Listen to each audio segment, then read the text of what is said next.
The St. Thomas Aquinas Weekly Update, where we connect you to the parish community as you experience the presence of Christ.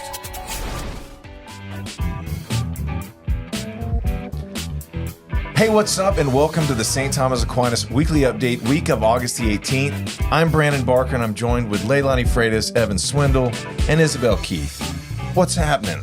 What is up? What is up? I love the upbeat. Man, we are coming at you with a little bit of energy this week because, you know, there's a lot to celebrate. And sometimes we're more aware of that than others. And so, fun fact of the week is, as Catholics, we celebrate a lot because we have such a big and amazing family that extends thousands and thousands of years across the globe, and we always have so much to celebrate. So we actually have lots of themes, and we have feast days and memorials and solemnities and all these things we celebrate, but we even have themes for the month. And it's just to be mindful of different aspects of our faith, connects us with Christ in different ways. And so the month of August is actually dedicated to the Immaculate Heart of Mary. Oh, sweet. Yeah. It's actually super cool. So we celebrate that. I mean, there's several, different feast days, but it just, again, reminds us of Our Lady, gets us to think about mom, and mom's job is to connect us with Jesus, right? She prays for us. And so every time we show Our Lady love, who are we showing love ultimately? Jesus. Right. It's like, I remember telling my mom one time, 'cause she was asking me, she's non-Catholic, and she was asking me, just didn't understand like Marian devotion. And I remember asking her, hey mom, like what's your main job in my life right now today? And she had to think about it. I was like, isn't it to bring me closer to Jesus? And she was like, well, yeah. And I was like, well, that's Mary's job. Like that's her sole job in my life, is to bring me closer to Jesus. So she prays for me. She points me in the right direction. She's there. And so everything that she's about is about doing that. And I remember my mom going, that makes a lot of sense. I was like, so if that's your, what you're supposed to do in my life and what we're supposed to be doing in one another's lives, how much more, Our Lady, like the perfect example of this. So with that being said, talking about Our Lady in this month of August, there's so many different like titles and names and stuff that we have for Mother Mary. And she's appeared, with different apparitions around the world, last couple thousand years in different ways to ultimately do that, to spark the faith, to get people to turn back, or to, we can do something that involves bringing people to Jesus. So do y'all have a particular like Marian title or name or apparition or something that, you really connect with? Yeah. Evan, I know you have one. Yeah, so my favorite is Our Lady of Czestochowa, which it's appeared in, is now housed, I guess you would say, and where you could go see it is in Poland. Okay. So it's also known as the Black Madonna, but there's like a long history of it that we don't have time to get into, but there's an awesome history of how it got to where it is today. So cool. I like Our Lady of Sorrows. You hear about in scripture how her heart is pierced, and just I think it's beautiful the way that like Jesus' suffering is her own suffering, and for me it's like, okay, I get to share in Christ's suffering, and we walk together, we carry our crosses together, but he carried the cross for humanity. But again, like to your point, like Mary's always pointing and orienting our hearts to Jesus. Yeah. So Our Lady of Sorrows, you should look her up. Oh, I love that. I like Our Lady of Lourdes. Okay. Yeah. How about you? That's a good one. Mine's Our Lady of Guadalupe. That's, it, like, I genuinely think that is, one of, if not the biggest event that's happened in the Western Hemisphere, like ever.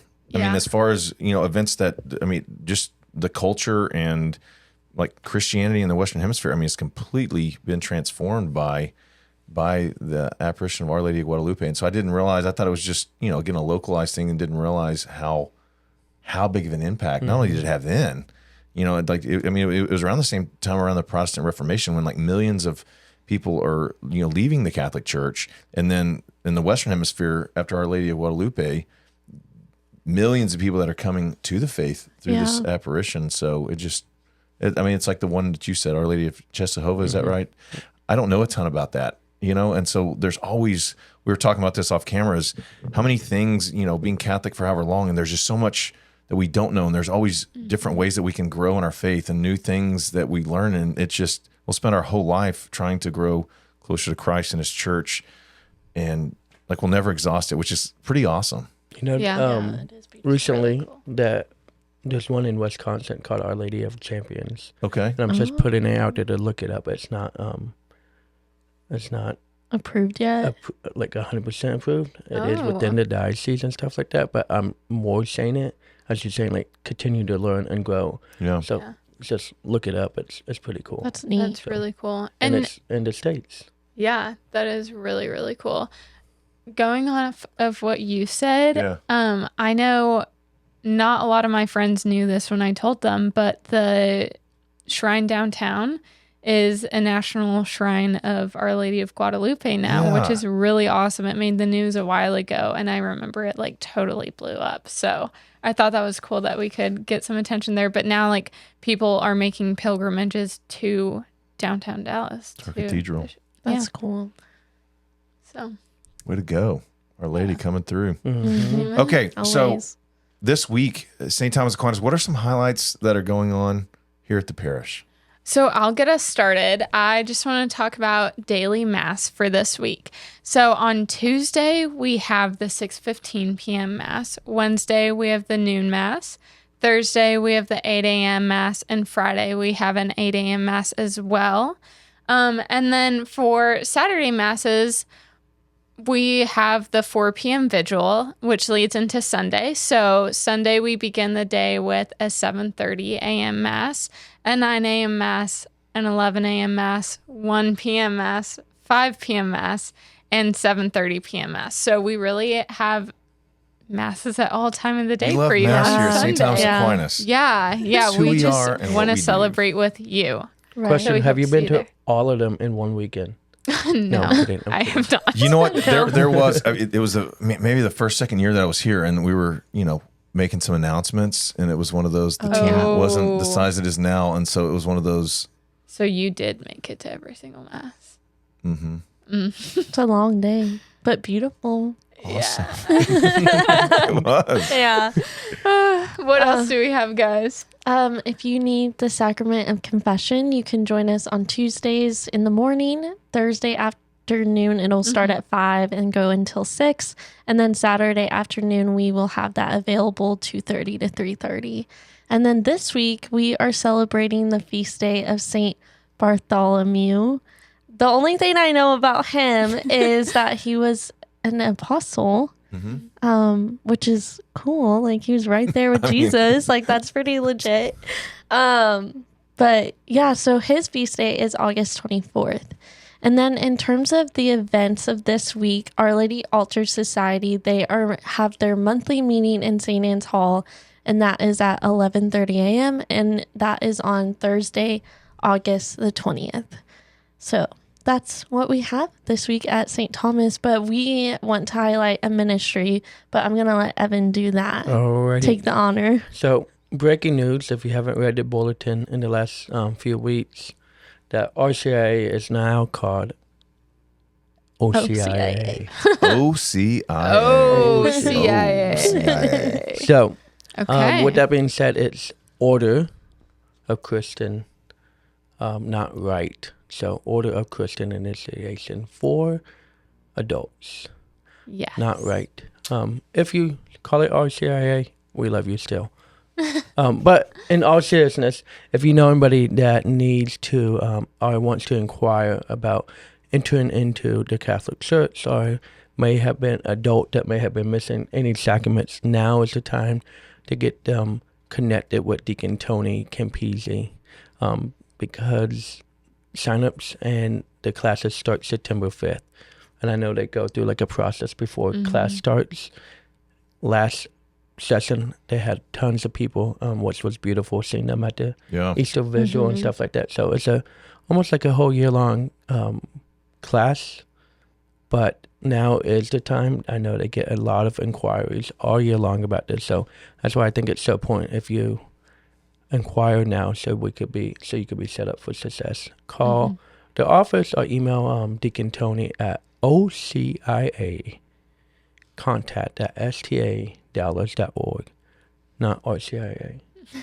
Yeah. So just a little more on that. It's one of those. I mean, it's a pretty, because I think we talked about this a few weeks ago when we were talking about the different sacraments and way to connect and take your next step in your relationship with God, because everybody's in a different spot. And so the OCIA kind of catches a lot of different people in a lot of different places. But just, I mean, at the end of the day, just reaching out, because what happens is everybody's on a different journey. Everybody's at a different place in their relationship with God. And so part of it is to get to know the person and their story and where they're at and help them discern what that next step is.